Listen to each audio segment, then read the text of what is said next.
विश्व प्रसिद्ध मां बमलेश्वरी देवी का धाम, जिसे डोंगरगढ़ के नाम से जाना जाता है। पीएम मोदी ने डोंगरगढ़ रेलवे स्टेशन का वर्चुअल उद्घाटन किया। केंद्र सरकार की अमृत भारत योजना के तहत चयनित इस स्टेशन के पुनर्विकास पर 12 करोड़ 51 लाख रुपए खर्च किए गए हैं। इस स्टेशन को आधुनिक सुविधाओं से लैस किया गया है। यात्रियों को escalator, lift, SP waiting hall जैसी सुविधाएं मिलेगी। इसके अलावा पीने के पानी की व्यवस्था, सुलभ शौचालय और फूड कोर्ट भी बनाए गए हैं। वर्चुअल उद्घाटन के दौरान पीएम मोदी ने अपने संबोधन में बताया कि सरकार के हजारों करोड़ पैसे मजदूरों की जेब में कैसे जा रहे हैं। साथ ही उन्होंने रेल यात्रियों से गंदगी न करने की भी अपील की। हजारों साल पुरानी विरासत के दर्शन भी होंगे। ये स्टेशन हर राज्य में टूरिज्म को भी बढ़ावा देने के माध्यम बनेंगे, नौजवानों को रोजगार के नए मौके देंगे। और मैं उन शहर के नागरिकों को, रेलवे में यात्रा करने वाले पैसेंजर से प्रार्थना करूंगा, ये सारी संपत्ति के मालिक आप हैं। कभी भी वहां गंदगी न हो, इस संपत्ति का नुकसान न हो, क्योंकि आप उसके मालिक हैं। साथियों, इंफ्रास्ट्रक्चर बनाने के लिए जो पैसा सरकार खर्च करती है, वो रोजगार भी बनाता है, व्यापार कारोबार भी बढ़ाता है।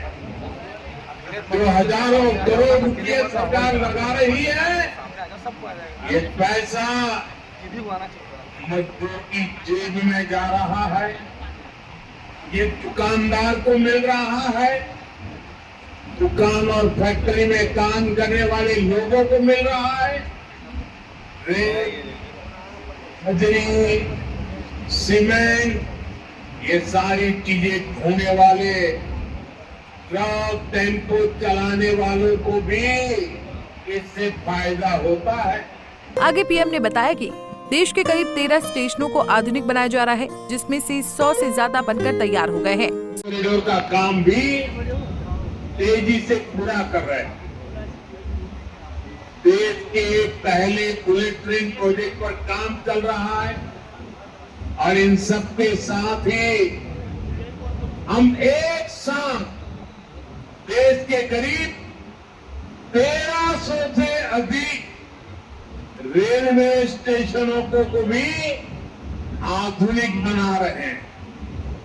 साथियों, आधुनिक हो रहे इन रेलवे स्टेशनों को देश ने अमृत भारत स्टेशन का नाम दिया।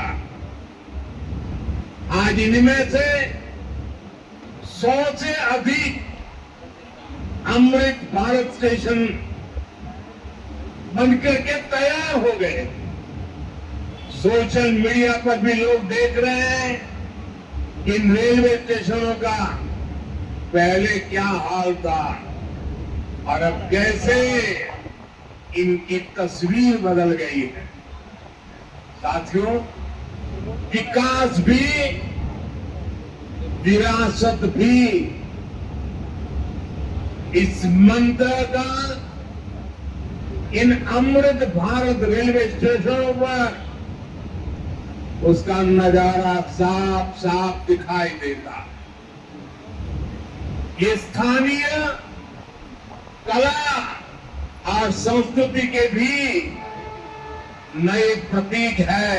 स्टेशन के पुनर्विकास पर स्थानीय लोगों ने यहाँ ट्रेन के ठहराव और इनकी संख्या बढ़ाए जाने की मांग की। साथ ही अतिक्रमण की भी समस्या को सामने रखा। नया स्टेशन जो कि काफी सुंदर है और जिस तरीके से नए स्टेशन बना है, उम्मीद है कि नई ट्रेनें उस तरीके से और भी चालू हो चुकी, मतलब फ्यूचर में और हो सकती है सुचारू रूप से।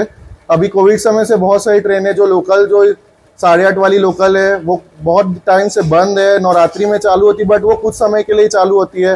कई ट्रेनों का स्टॉपेज बिल्कुल भी नहीं है। अजमेर पूरी ले लीजिए, कई जगह यहाँ से कनेक्टिविटी है ही नहीं।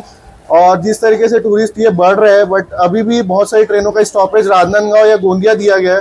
तो हम चाहते हैं यहाँ पे ट्रेनें रुके और बढ़ावा हो यहाँ पे व्यापारियों का। दैनिक यात्री ने डोंगरगढ़ रेलवे स्टेशन से लोकल ट्रेनों की फिर से चलाने और कुछ एक्सप्रेस और सुपरफास्ट ट्रेनों के स्टॉपेज की मांग रखी।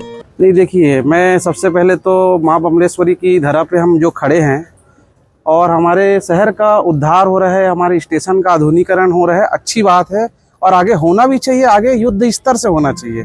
लेकिन इसमें कहीं प्रशासन ये भूल जा रहा है कि जो गरीब मजदूर और छोटे गरीब परिवारों से चलने वाले छात्र छात्राएं, इनके लिए जो सुविधा है, जो लोकल की सुविधा है, जो कॉमन सुविधा जिसको बोलते हैं, वो उस चीज को हम भूल जा रहे हैं।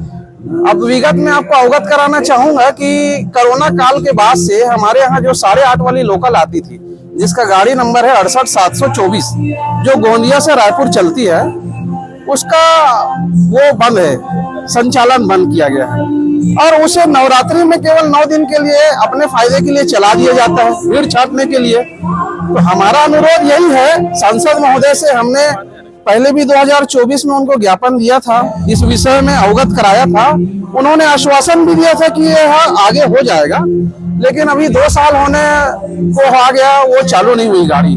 तो हमारा सिर्फ अनुरोध यही है कि गाड़ी जो है, लोकल गाड़ी जो है, आप अभी देख लीजिए, सुबह 7 बजे जेडी जाने के बाद में सिर्फ 10:30 बजे इंटरसिटी है, उसके बाद 11 बजे तक कोई गाड़ी नहीं है सिवाय एक लोकल के। तो 5-6 घंटे का गैप देखिए। गरीब वर्ग है जिसको काम पे जाना है, जो मुसरा, यहाँ डोंगरगढ़ से लेके पूरे मुसरा बांकल दुरुक तक के लोगों को इतनी परेशानी हो रही है।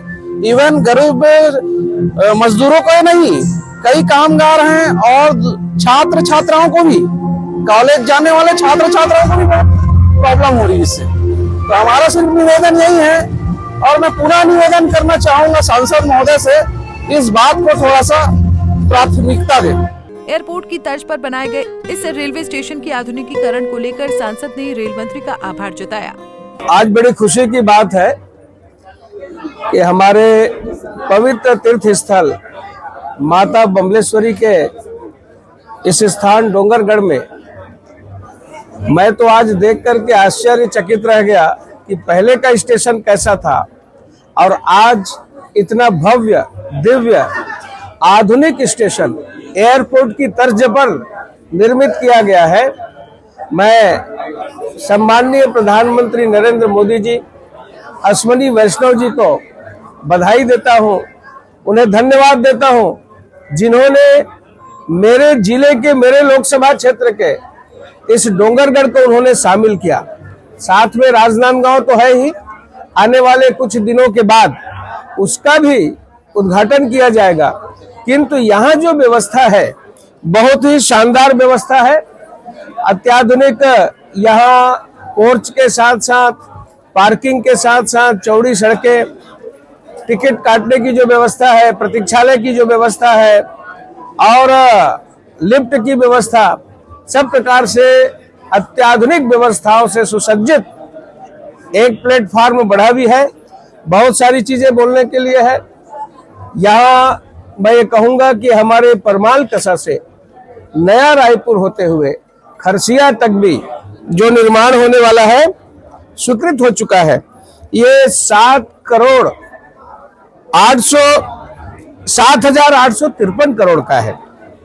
ये हम सब के लिए उपलब्धि वाली बात है।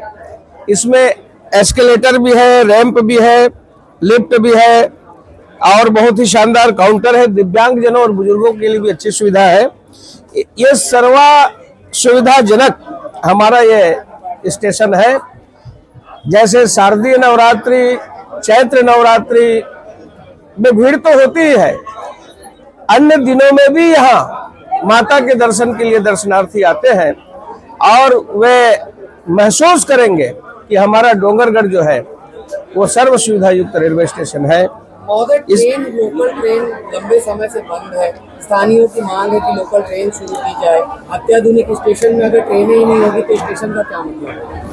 उसका भी महत्व है, उसको हम लोग करने वाले हैं। सर, एटीएम का मांग किया गया था यात्रियों के द्वारा, पर उसका मांग अभी तक पूरा नहीं हुआ। मेरे तक तो आया नहीं है, आप बता रहे हैं, इसको आगे हम बातचीत करेंगे। अमृत भारत स्टेशन के तहत पुनर्विकास होने के बाद डोंगरगढ़ स्टेशन के जंक्शन बनने की संभावना भी बढ़ गई है।